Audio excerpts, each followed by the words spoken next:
ভালোবাসা কি অবিনশ্বর? ভালোবাসা কখনোই মরে না, শুধু সময়ের অনিয়মিত প্রভাবে তার রূপান্তর ঘটে। হয়তো রং বদলায়, হয়তো গভীরতা হারায়, হয়তো স্পর্শের উষ্ণতা কমে আসে, কিন্তু সে থাকে দগদগে ক্ষতর মতো, নীরব অভিশাপের মতো, অথবা অন্তহীন অপেক্ষার মতো। তাহলে কি ফিরে আসার সুযোগ নেই? ফেরার পথ সবসময় খোলা থাকে না। কিছু দরজা একবার বন্ধ হলে আর খোলে না। কিছু ডাক একবার উপেক্ষিত হলে তার প্রতিধ্বনি ফিরে আসে না।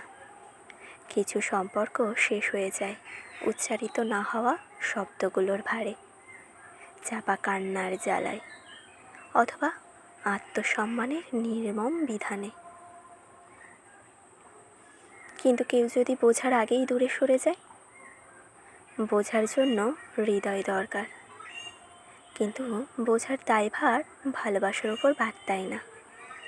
কেউ যদি অনুভূতির গভীরে প্রবেশ না করে, তবে সে কেবলই দর্শক, ভালোবাসার অংশীদার নয়।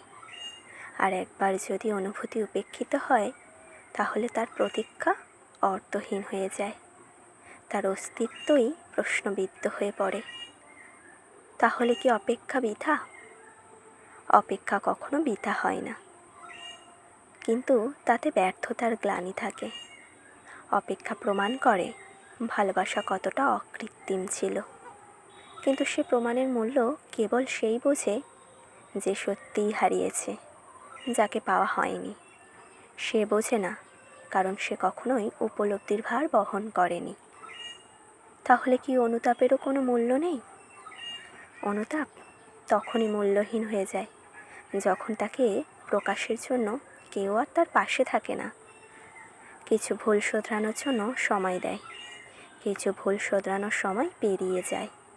যখন সময় পেরিয়ে যায়, তখন অনুতাপ কেবলই আত্মগ্লানির প্রতিচ্ছবি হয়ে থাকে, যা সারা জীবন এক অমোচনীয় দাগ হয়ে মনের গভীরে দগদগে ক্ষত তৈরি করে।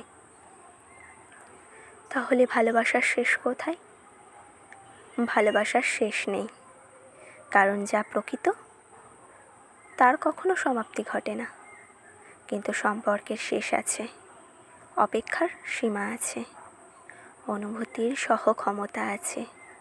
তাই একদিন কোনো এক একাকী সন্ধ্যায়, অথবা নীরব রাত্রির গহ্বরে দাঁড়িয়ে নিজের অস্তিত্বের শূন্যতার মুখোমুখি হয়ে তুই নিজেই বলবি, ওর মতো কেউ আমায় ভালোবাসেনি।